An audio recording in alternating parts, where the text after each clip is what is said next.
Halo, perkenalkan nama saya Lia Lestari, saya dari Prodi Ilmu Hukum Fakultas Hukum Universitas Kota Unggul. Pada kesempatan kali ini saya akan mempresentasikan makalah saya dengan judul Perlindungan Hukum Terhadap Korban Pelecehan Seksual di Indonesia, yang merupakan tugas ujian akhir semester 1 Bahasa Indonesia. Kita akan masuk pada pembahasan pelecehan seksual. Jadi, pelecehan seksual adalah setiap tindakan seksual yang dipaksakan atau mengancam terhadap korban, baik verbal, fisik, atau indikasi lain yang menyebabkan seseorang tersinggung, terhina, atau bahkan terancam. Nah, kasus pelecehan seksual ini merupakan kasus yang sering dibicarakan di dalam masyarakat karena merupakan salah satu kasus yang terus berkembang dengan banyaknya jenis kasus. Menurut Catahu atau catatan tahunan Komnas Perempuan 2021, di Indonesia sudah terjadi 329 kasus pencabulan, 309 kasus pemerkosaan, 220 kasus pelecehan seksual, 215 kasus incest, dan 57 kasus marital rape. Nah, berdasarkan penyelesaiannya, menurut IJRS atau Indonesia Judicial Review Society, di Indonesia itu 57% tanpa ada penyelesaian, 39% membayar sejumlah uang kepada korban, 23% secara kekeluargaan, 26% menikah, dan 19% memberikan hukuman pidana. Nah, faktor terjadinya pelecehan seksual. Yang pertama karena adanya kesempatan atau keadaan, yang kedua karena penampilan fisik perempuan, yang ketiga karena ketidaktahuan, yang keempat karena keingin tentang perempuan, dan yang kelima karena keinginan atau nafsu. Nah, faktor hukum. Faktor hukumnya adalah karena tidak adanya undang-undang yang secara khusus mengatur kejahatan seksual atau fokus mengatur pelecehan seksual. Nah, secara umum, faktor penyebab pelecehan seksual itu dibagi menjadi dua, yaitu faktor internal dan faktor eksternal.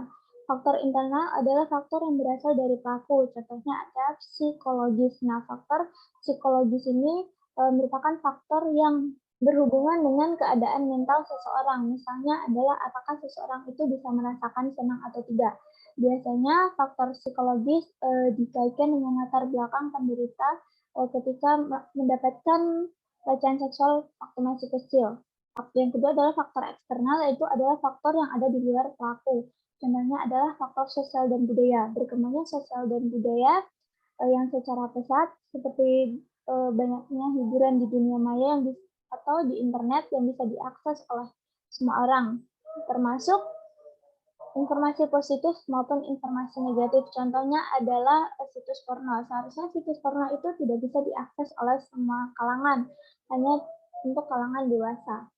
Nah, menurut Komnas Perempuan 2021, pelaku pelecehan seksual terbanyak yang dilaporkan adalah yang pertama adalah pacar. Nah, selain pacar adalah ayah biologis yang secara 3 tahun konsisten menjadi pelaku terbanyak yang telah dilaporkan. Nah, berikut adalah grafik pelaku pelecehan seksual atau kekerasan seksual menurut Catahu Komnas Perempuan 2021. Terlihat bahwa pacar merupakan pelaku yang paling banyak, dan setelah itu ayah kandung atau ayah biologis menjadi posisi ketiga. Nah, perlindungan hukum. Perlindungan hukum terhadap korban pelecehan seksual merupakan kebijakan hukum. Nah, perlindungan hukum ini dibagi menjadi dua, yaitu perlindungan hukum secara abstrak atau tidak langsung. Nah, biasanya perlindungan abstrak ini hanya bisa dirasakan secara emosional, dan yang kedua adalah perlindungan konkret atau perlindungan secara langsung. Biasanya bisa seperti pemberian yang berbentuk atau berwujud. Nah, perlindungan korban dalam sistem peradilan itu tercantum dalam pasal 98 sampai 101 KUHP. Tetapi pasal ini hanya mencakup penggabungan perkara saja. Akhirnya pada tahun 2006 dikeluarkan Undang-Undang Nomor 13 tentang Perlindungan Saksi dan Korban yang kemudian diubah lagi menjadi Undang-Undang Nomor 31 tahun 2014. Nah, setelah itu ada pasal 5 Undang-Undang Nomor 31 tahun 2014 tentang hak-hak korban. Nah, hak-hak korban ini itu diberikan sejak dimulainya penyelidikan hingga berakhirnya dengan ketentuan undang-undang. Nah, penyelesaian kasus. Menurut catatan tahunan 2021, penyelesaian kasus pelecehan seksual diselesaikan dengan 29% secara non-hukum, 29% secara hukum, dan 30% secara tidak teridentifikasi. Non-hukum yang dimaksud adalah musyawarah, dan secara hukum itu ada 8% dengan jalur perdata dan 24% dengan jalur pidana. Nah, akibat dari yang dialami korban itu dapat berupa depresi, stres, trauma, penyakit. Dalam rehabilitas korban pelecehan seksual, perhatian khusus dan pemidanaan kepada pelaku harus dilakukan seadil mungkin agar kejadian yang sama tidak terulang kembali. Karena akibat-akibat ini bahkan bisa merujuk pada penyakit lain hingga menyebabkan korban ingin melakukan bunuh diri. Nah, kesimpulan dan saran dari makalah saya adalah dalam penyelesaian kasus sebagian besar hukum yang digunakan mengacu pada KUHP, yang mana sudah banyak bentuk pelecehan seksual yang ada, namun hukum yang digunakan masih sama.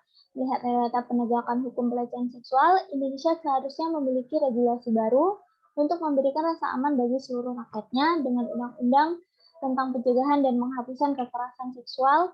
Diharapkan masyarakat terlindungi dan dapat mencegah segala bentuk upaya dan tindakan pelecehan seksual, serta menjamin dan mengobati korban hingga menindak pelaku dengan sanksi yang sesuai. Nah, di sini ada contoh kasus, yaitu adalah kasus pelecehan seksual 12 santriwati oleh Henry Wirawan yang terjadi pada tahun 2021 kemarin.